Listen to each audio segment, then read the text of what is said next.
Thank you very much for coming. My fieldwork was conducted in a 15,000 people village in the northern coast of the state of Bahia. It's a working class village that people have been migrating in the past 30 to 40 years to work in the tourism industry. Yet, my job here is to talk to you about something that allowed us to work together and to tie this very particular ethnographies, like the one that I did and each other of our group members did, with a project that communicates and do comparison, not at the end of the research itself, but throughout the research.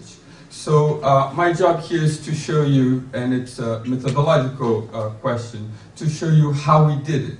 How is it that this project worked with individual work combined with comparison and collaboration. So usually when we think about those things of collaboration and comparison, we think of them in separate domains. But what we have found out is that when you put those two things together, they actually help each other. So when you collaborate the way that we do systematically throughout this 4-year project, what happened in general is that you're able then to come to generalizations. And this is the topic Nell will comment soon after I finish. But what I would like to present to you through 3 cases is that when you actually work together as a group, and comparing, in other words, giving your time to other people, what happens is that you're then able to look at your field site better. So it allows you to get a better looking and more specific understanding of your field site. This is a typical image of the place where I was working, and I like it because it kind of shows the type of work that we were doing. We're not thinking about social media ideally, or somebody ideally looking at a screen. We're talking about a social media that has a place in somebody's house, in this case located in the center of the house, where the people passing can see. It's a computer that is shared, it's an internet connection that is shared with other people's, that is sublet. So it's a typical, it's a type of anthropology you all recognize as, a monograph. It is done in a very traditional way. So we had 7 months to prepare, then we stayed on field for 15 months, and then we now have another 24 months to get the thing done. In other words, to translate what we have gathered as data into all those publications and other stuff that Tom mentioned. What is different here is that we have done the whole thing together. So during the 7 months of preparation, we actually studied the same topic. What it is that social media, who are the authors that are writing about social media? We developed tools that we would then use throughout our individual work. So we developed questionnaires, and we had, and this is very important here methodologically, we had a schedule. So throughout our work, we were each month looking at similar things in a way that it could enhance our dialogue about what was happening on the field side.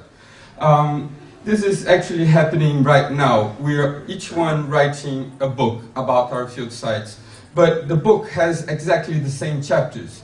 Yet, we're writing just about what we have learned on our field sites. This is a quote from Nell that was taken in a conversation, and I think it's beautiful because it shows the positive contradiction that we're facing. It's great to get feedback from your own paper.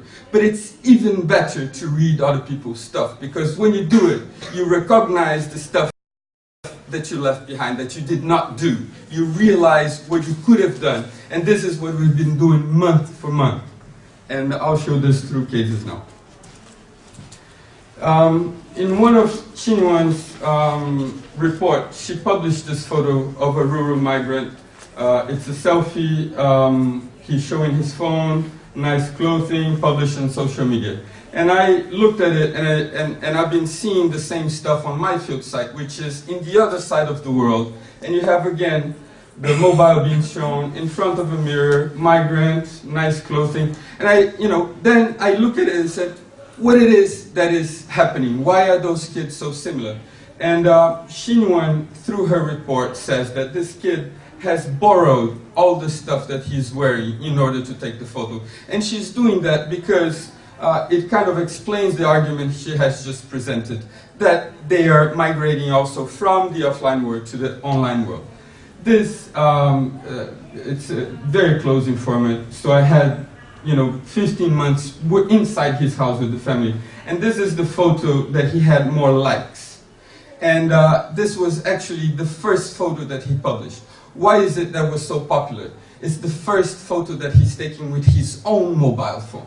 He had just got it, and he got 282 likes. And as you see, this is the point of this paper.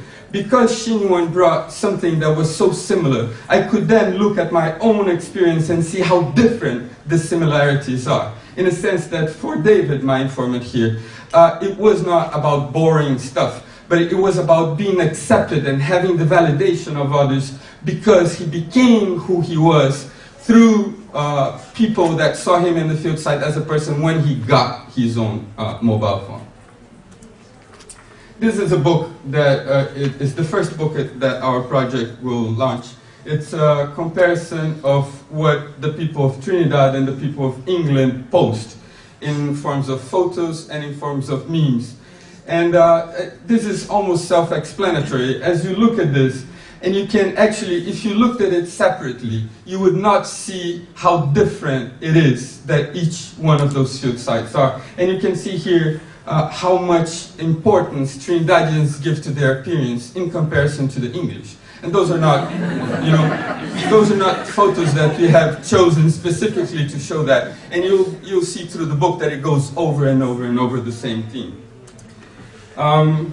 This was our first questionnaire, and it took an immense amount of agonizing time to make. Think about what it is to create a qualitative questionnaire that would fit 2 sites in China, 1 in India, 1 in Turkey, 1 in Brazil, 1 in Chile, and so on and so forth. So we had to go on and on what it is that we're going to ask these people that would be relevant. And one of the questions that Elisa will be speaking here next, she wanted to know was, do people ask authorization to friend other people? Because she was interested to see in her field site this thing about the girls asking when they are friended by somebody else if their parents would allow them to accept that friendship request.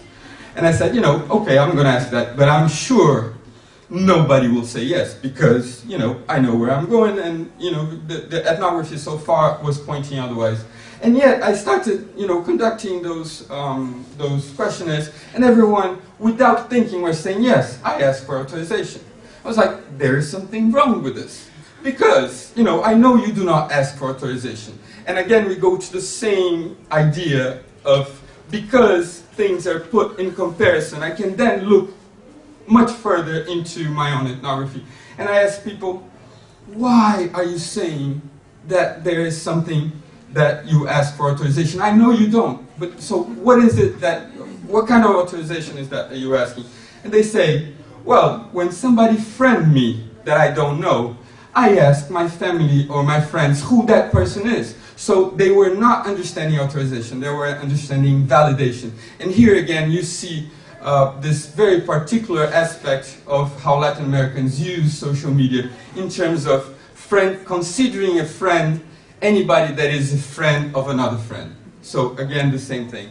I'm running out of time. There were several other points that I would like that I could discuss about how interesting it was, and to have the specificity of that arise from doing comparative work.